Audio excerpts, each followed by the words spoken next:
adoptee, and over the summer I recently found my birth mom. So I'm here to answer some questions and to share my experience with you. Before I really get started, I really want to mention that every adoptee's story is different. My feelings will differ from another adoptee's feelings. My experiences will be different. Not everybody wants to find their birth parents. Not everybody adoptive families are necessarily willing or open to have them find their birth parents or birth family. So this experience was uniquely mine, and I'm glad that I can share it with you, but just know that it's not the same for everybody. If you want to know more about the process that I went through in order to find my birth mom, such as the paperwork that I filled out and the timeline, go ahead and check out my blog post. I'll link it below, and you can read all of that information. I wanted to find my birth mom, I think, cognizantly from a pretty young age. I mean, my parents, my adoptive parents, who I just call my parents, were really, really great about telling me that I was adopted, kind of explaining it to me in kid-friendly language. They would mention my birth mom and that she loved me and answer any questions that I had. But they really started those conversations before I even understood what being adopted meant. I think, even in toddlerhood, they would talk about it. It wasn't a secret in our family. It wasn't taboo to talk about. They were very, very open with me. And when I got to late elementary school, definitely in middle school, that's when I really started to voice wanting to find my birth mom. I had a very negative outlook on being adopted, and a lot of that stemmed from the fact that I didn't look like any of my peers, and especially in middle school, once, girls started wearing makeup and I wanted to wear makeup, but my eyes, are monolithic. They didn't look like anybody else's eyes that I knew, and I struggled to teach myself and to learn, and I didn't have any Asian women to sort of consult with or to ask or to kind of look up to. So that was really hard, and that made me want to know more about where I came from. And I remember being little and staring in the mirror, not little, but middle school, and staring in the mirror and wondering, what side of my face belonged to which parent. Genetically, I know it doesn't work like that, but I remember just really nitpicking and thinking oh, this side's more monolithic, or this side of my mouth smiles higher, or whatever, and wondering okay, so is this half of my face from my mom, and is this side of my face from my dad? And it's just such a vivid memory that I have of growing up and kind of just picking at myself and wondering all of those things. I also really wanted to find my birth mom, I think, especially in middle school, when, kids can be so cruel, and a lot of, racist and insensitive comments were made by teachers and students, unfortunately, and it was something that I really had a hard time dealing with. And I think at that point I wanted to find my birth mom because I was so angry. I was on top of just being depressed and dealing with mental health issues, I was so angry because I had been told, the mantra that adoptees are told are that oh, you're so lucky to be adopted because your life is so much better now. And yes, I knew that and I understood that in the sense that I was well fed and I could do a bunch of extracurriculars, and of course I had so many opportunities, but at the same time I was dying inside in a way, and I was just so bitter. I wanted to find her and confront her and say why did you do this to me? Why did you give me up? What was the story? And I really wanted to know, because I think I just felt so unhappy that I wanted to know, if I found my birth mom, could I finally answer that question of oh, if I was raised in Korea and if I stayed with her, would I be happier? Would I not be with these people who made fun of me? Would I not feel like such an outsider? Would I sure, maybe according to what people said, maybe I would be poor, but would I be happier? And that was something that really plagued me through my teen years. And I think for a long time that was sort of the underlying reason that I wanted to find her. Recently, when I actually started this search, though, the reason for me wanting to find her was a little bit different. It was still very much tied to complicated feelings about my race, and especially during this past summer with all of the racial tension and with Black Lives Matter and people really pushing to talk about race and talk about systemic racism and talk about responsibility and privilege. And I felt very torn. I recognized that I was a minority, and I felt a lot of those feelings growing up of being treated unfairly and experiencing racism and prejudice and microaggressions. But I also knew that in terms of positionality, you know, I was very much afforded the privileges of a white American. And I had a very, very hard time, and still do, kind of wrestling with what that means, where I fit in the larger scheme of this country. And I really started getting all of those feelings about my identity and those insecurities like bubbling up again. And at the same time, my husband and I, you know, were trying to get pregnant, and I wanted to know more about family history and medical background. I do have bipolar 2 disorder, heavy on the depressive side, and I really wanted to know, was that something, because it presented in me from such a young age, was that something that was hereditary, or was that something that just, you know, kind of came up early because of circumstances? But I had a lot of like medical questions, and I think it was just subconsciously like a chapter that I knew I needed to close before I became a mom. I didn't want to have all these questions floating around in my head while I was trying to bring a new human into the world.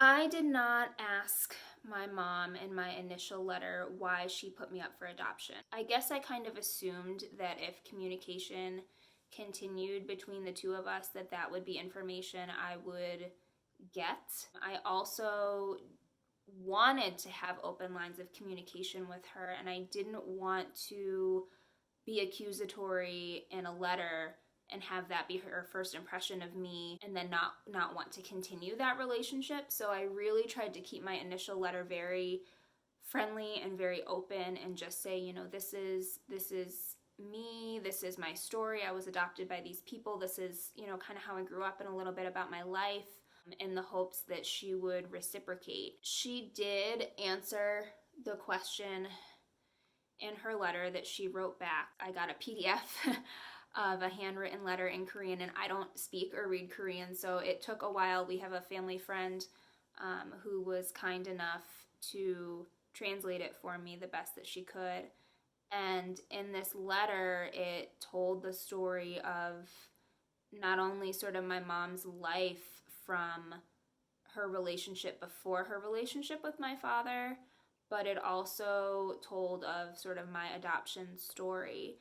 And what I knew, according to paperwork that I had growing up, was that she was 25 years old when she had me. She was not married, and she was staying in a place for battered women, essentially called Esther's House, and that on record she had no education past middle school. It didn't really say anything about my birth father. It just said that he had a high school education. I think he had like a square face.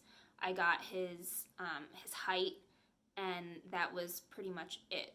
Part of my adoption story is that my birth mom was with my birth father, and my birth father had 3 biological children from another marriage, 2 girls and a boy. So I have half siblings, 3 half siblings on my father's side. And basically, I guess from what I understand, my father was quite abusive. It sounds like he had some addiction problems, he had some mental health problems, and to my 2 half sisters, he was not kind and could be quite brutal, and that my mother moved in with him and the rest of his children because she wanted to try and help. Her instinct was to move in to try to protect the other children and to like be a mother figure. But I guess what happened was that he ended up also taking out his anger and his issues on her. And the way that my mom came to Esther's house was that my two half sisters, who were, I believe, like 15 and 11 at the time, had encouraged her, because they knew that she was pregnant with me, had encouraged her to leave him and run away. And they knew that she wouldn't leave unless they left. So they left first. They fled to Seoul, and then she followed.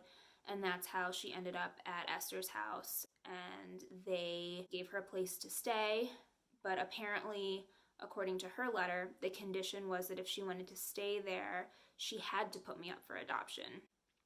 And that part of the story is a little bit confusing, I think, to me, because the way that things are written in the paperwork that I have from like the official documents of my adoption don't make it sound so much like she was forced to give me up. It makes it sound like it was her choice and she did it immediately and there was no bonding. But in her letter, she talks about how she cried and how she didn't want to give me up, and how I spent some time with her before going to my foster mom. So she had time to like bathe me and to nurse me.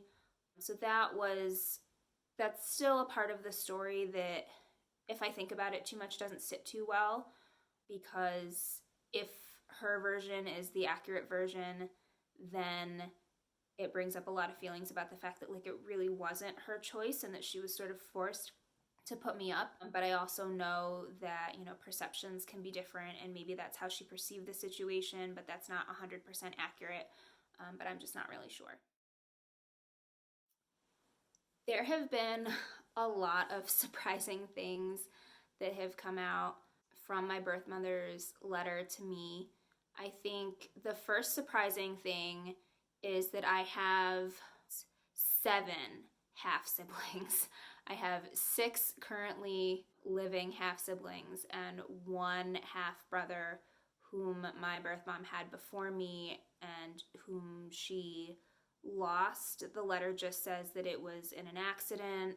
The letter from the social worker said that it was a car accident. I don't know for sure, but I have 3 siblings, half siblings on my dad's side, who are considerably older than I am. They are in their 40s and 50s, 2 girls and a boy. And I also have 3 younger sisters, and they are in their late teens to mid 20s. My birth mom is now remarried. She seems to be happy. Her current family, her husband and her daughters, do know that I exist. And she had said there was a delay before she sent the letter, and she said, I needed to make sure that my children were okay with me opening this door, because she had struggled with, obviously her depression and also some alcoholism.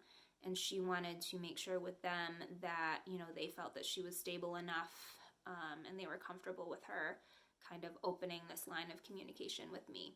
Additionally, I think that one of the other surprising things was that all of the women in my birth mom's family, so my birth mom and subsequently my 3 younger sisters or half sisters, all struggle with depression. I think that was also just very surprising. I mean, we, meaning my adoptive family and I, were, I think, the most shocked to read that, because depression had been such a big part of my life, because it had presented so early. So seeing like how strong that mental illness and that mental health issue presented in my birth family was just really, really eye-opening. And I think too, definitely as a new mom who's expecting a little girl, there is a little bit of fear that it will, if it's that strong in terms of heredity, if it will pass on to her, and kind of what that means. And obviously I'm going to love her no matter what, and it's not a big deal, but it's a little bit sad, because I wouldn't wish this on anybody, especially not my child. So it's just definitely something that I've been thinking about a lot. Another thing that was really surprising to me was the fact that throughout my mother's story, and I don't want to say too much because it is her story to tell in a lot of ways and not mine, there's this thread of her constantly taking care of others and putting herself in situations that are detrimental to her, but they're beneficial, especially to the children in her life. A lot of her story has to do with self-sacrifice and feeling a lot of guilt. She talks about feeling really guilty about the children that she's lost, meaning my younger half brother that passed away, as well as me, and that she's really like worked hard for her entire life to, even when she was struggling and impoverished, to give back and to pay penance. Penance was a huge thing throughout her letter. But just this idea of caring for others and feeling beholden to other people and for her decisions and her choices. And I think that that really resonated with me because that's something, especially in teaching, that like I really struggle with. I struggle with self-care. I always want to help everybody else, and just knowing that that trait is also something that my mom shared is really nice. I honestly didn't ask my adoptive parents before I filled out all the paperwork. I think it was one of those things where that day that I decided to do it, I just had the thought in my head, and I like printed out all the paperwork, I filled it out, and then like after the fact I was kind of like, oh shoot, like I should tell my mom.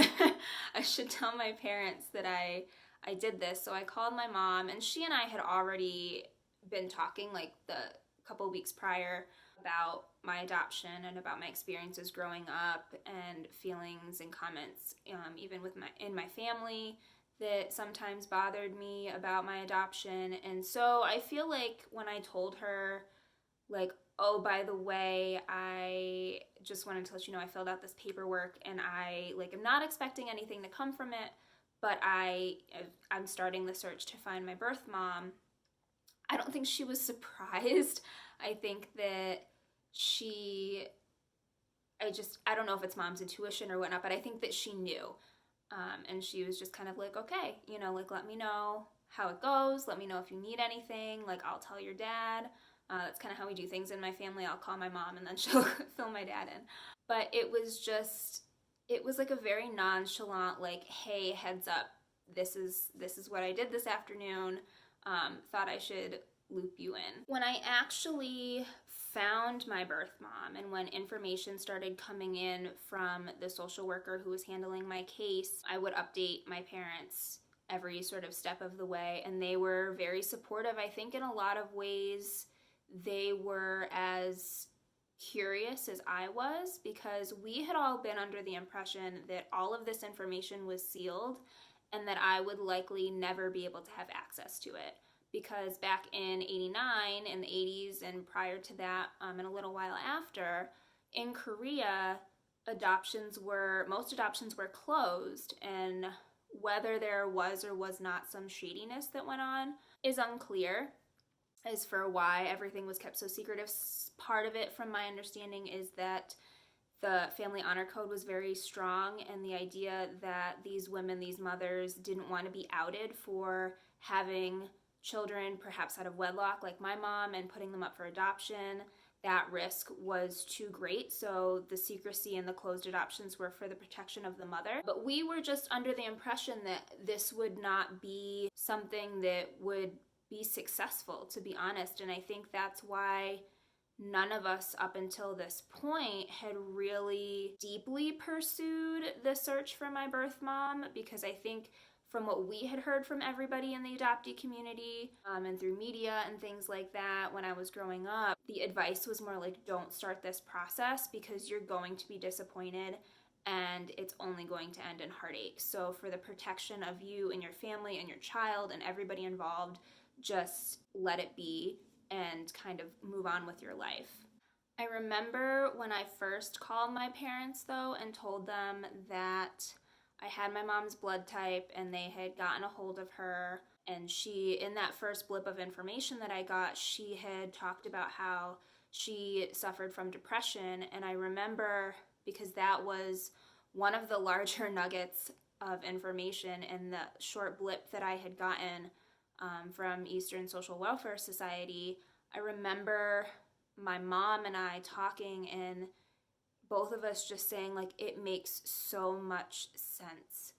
Like, growing up, I struggled so much with my depression and just my mental health, and hearing that my birth mom also struggled with it, and my birth father likely struggled with it, and my biological siblings also struggle with it. It just, I think, felt like a huge weight off of my shoulders for sure, because as much as like living with depression and bipolar disorder is hard sometimes and it's challenging, like knowing that in some way, like that's a piece of me, that's a piece of my family, that's part of our story, really was almost comforting in a way. And I think too, I mean, I don't want to speak for her, but I would guess a little bit that with my adopted mom, that it was also probably a little bit of a relief, because you know, to watch your child struggle so much when they're so young, I can imagine that it's heartbreaking and it's really hard as a parent. So I think being able for her to feel like she didn't do anything wrong and it wasn't her fault, and this is kind of just like, it's me, it's something that's there, I think maybe was helpful. I don't know. I think after this whole experience, in terms of nature versus nurture, I definitely see that there are strong things on the nature side. I think that a lot of my personality and definitely my mental health concerns are very, very strongly rooted on the nature side, or at least partially. Like, it's cool to kind of see what similarities my birth mom and I seem to have.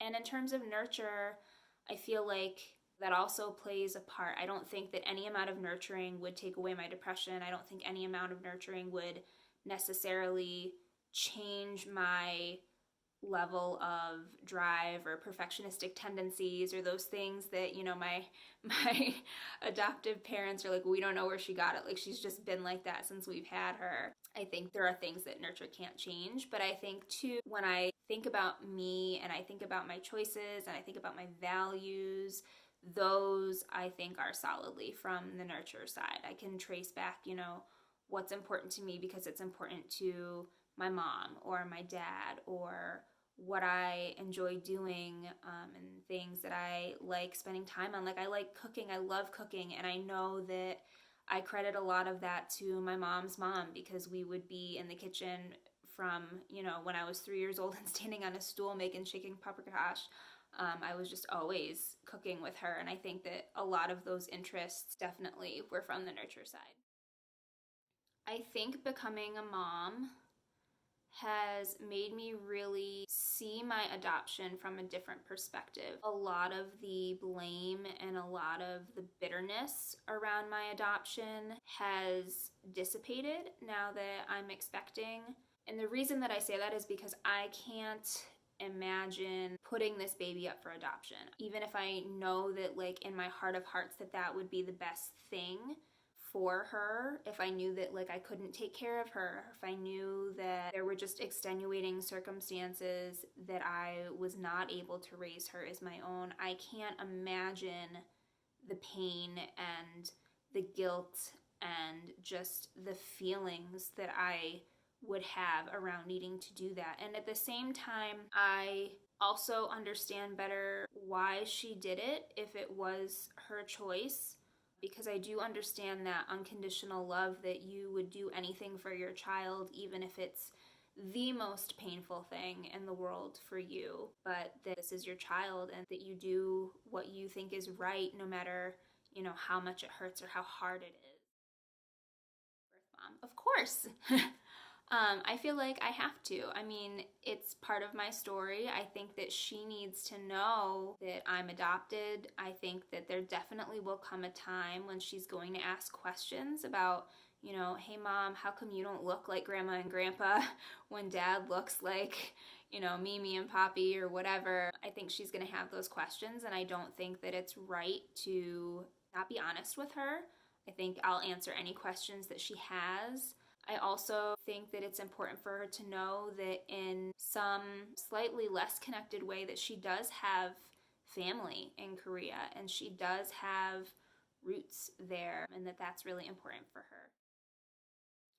If there are other adoptees that are thinking about starting the search for their birth family, I would definitely encourage them to do so. I think that when the time is right.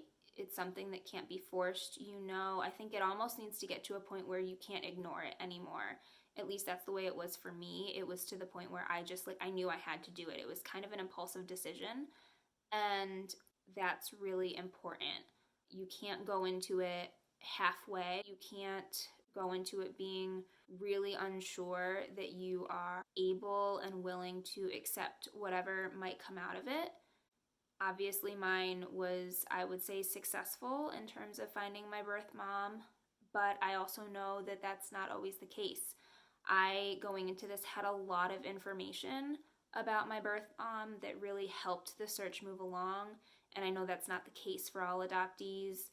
I was placed with a foster mom. I was adopted through an agency. I have peers who didn't spend time in foster care, or they didn't go through an agency and they were truly abandoned either at a church or in the street, and that makes it a lot more difficult. It's like if there's not a birth certificate for you. So regardless of what the outcome is, you need to really be ready and know what you're getting yourself into in terms of the fact that it could be the greatest news and the most fulfilling news, or it could also be perhaps some of the most devastating news that you get back. I would also say that it's really important to have a support system.